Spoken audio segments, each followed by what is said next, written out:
नमस्कार। आज हम एक अद्भुत कहानी सुनेंगे जो बाइबल के पुराने नियम से है। ये कहानी एक ऐसी महिला की है जिसे अधिकतर लोग शायद न जानते हो, लेकिन उसकी भूमिका इसराइल के इतिहास में बहुत महत्वपूर्ण थी। आज की कहानी है देबोराह की।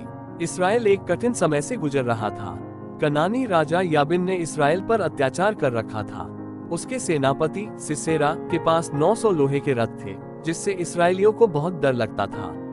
इस कठिन समय में परमेश्वर ने इसराइलियों की मदद करने के लिए एक महिला को चुना, देबोराह। देबोराह न केवल एक भविष्यवक्ता थी, बल्कि इसराइल की न्यायाधीश भी थी। लोग उसकी बुद्धिमत्ता और परमेश्वर के साथ उसके संबंध के कारण उसे बहुत सम्मान देते थे।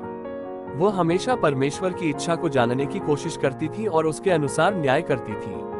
एक दिन देबोराह ने इसराइल के योद्धा बराक को बुलाया और उससे कहा, परमेश्वर ने तुम्हें आदेश दिया है कि तुम 10,000 सैनिकों को लेकर ताबोर पर्वत पर चढ़ जाओ। वहां परमेश्वर सिसेरा और उसकी सेना को तुम्हारे हाथ में कर देगा। लेकिन बराक ने कहा, मैं तभी जाऊंगा जब आप भी मेरे साथ चलें। देबोराह ने बराक के साथ जाने के लिए सहमति दी और उनकी उपस्थिति ने इसराइल के योद्धाओं को हिम्मत दी। परमेश्वर ने बरसात भेज दी, जिससे सिसेरा के रथ कीचड़ में फंस गए और उसकी सेना को हार का सामना करना पड़ा।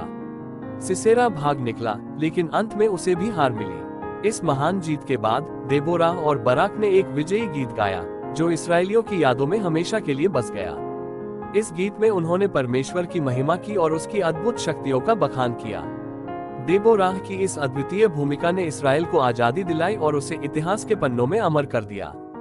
देबोराह की कहानी हमें ये सिखाती है कि परमेश्वर उन लोगों को चुनता है जो उसके लिए समर्पित होते हैं, चाहे वे कोई भी हो। एक न्यायाधीश और भविष्यवक्ता के रूप में देबोराह ने साहस और विश्वास का उदाहरण पेश किया। आइए हम भी अपनी जिंदगी में ऐसे ही साहस और विश्वास को अपनाएं। अगर आपको ये कहानी पसंद आई हो तो हमारे चैनल को सब्सक्राइब करें और बेल आइकन दबाएं, ताकि आप हमारी अगली कहानी मिस न करें। धन्यवाद।